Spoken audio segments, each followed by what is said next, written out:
Hello everyone, welcome back to my channel. I hope everyone is having a wonderful day. Before starting the video, please go ahead and hit the subscribe button.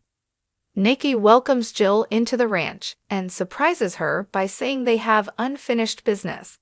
I just want to say thank you. It turns out she's thanking her for Chancellor.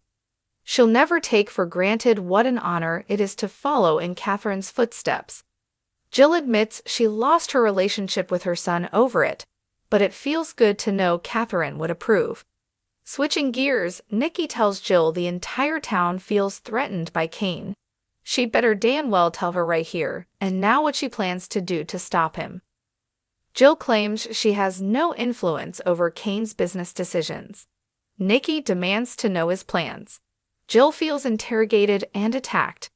Nikki complains about her knowing that Kane was Dumas and not telling them. Your complicity allowed Kane to turn into a monster.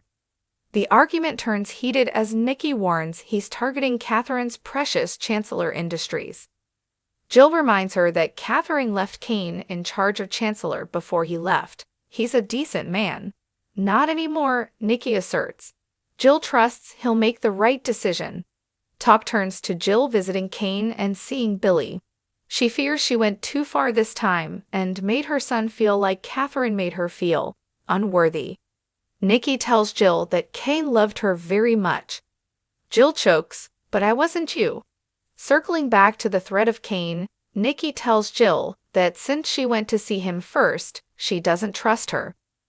Jill insists that Kane is deeply conflicted, not cutthroat. Nikki insists he's ruthless, and now that Lily and his kids have rejected him, he's out for blood. You have to stop him. Jill may be their last hope. Jill snarks, "No pressure there."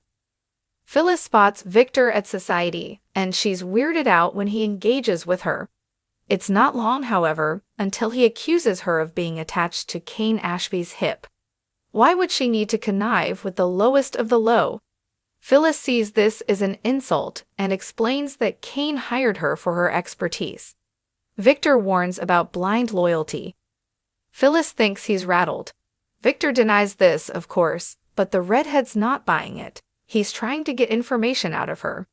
Victor wonders if it's occurred to her that Kane could do a lot of damage to Nick and Summer and calls her desperate. Phyllis thinks Victor is the one in trouble. She warns his days of being the most intimidating are coming to an end. Victor snarks that she and Kane are a perfect fit. They're both cravenly ambitious and want respectability. They deserve each other and their eventual fall. Phyllis whispers that she brings a helluva lot to the table.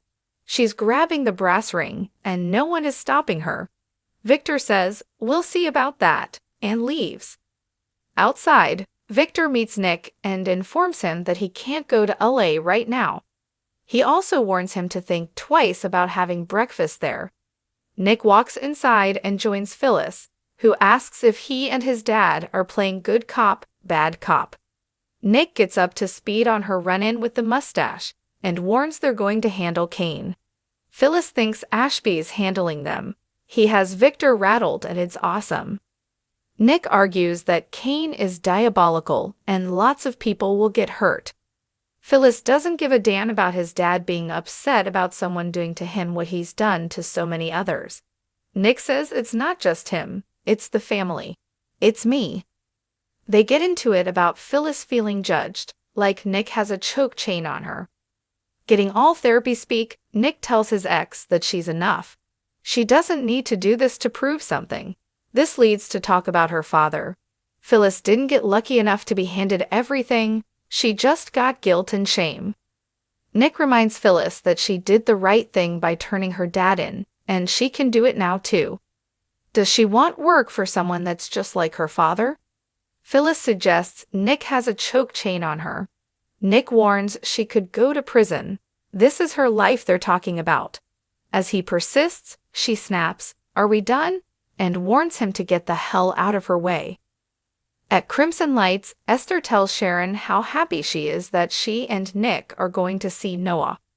As Esther heads to the back, Daniel and Tessa come in looking grim. Sharon asks if they found out anything about what happened to Mariah. Tessa intones, "We did." Sharon rambles on a bit, and then Tessa tells her, "You're not going to like what we have to tell you." Moving to the patio, Tessa and Daniel tell Sharon that the bartender at the hotel remembered Mariah. Sharon learns that Mariah had an instant connection with a man in the hotel bar. They were getting intimate and left the bar together to head upstairs. Sharon tells Tessa she's so sorry. Tessa warns it's far worse than them sleeping together.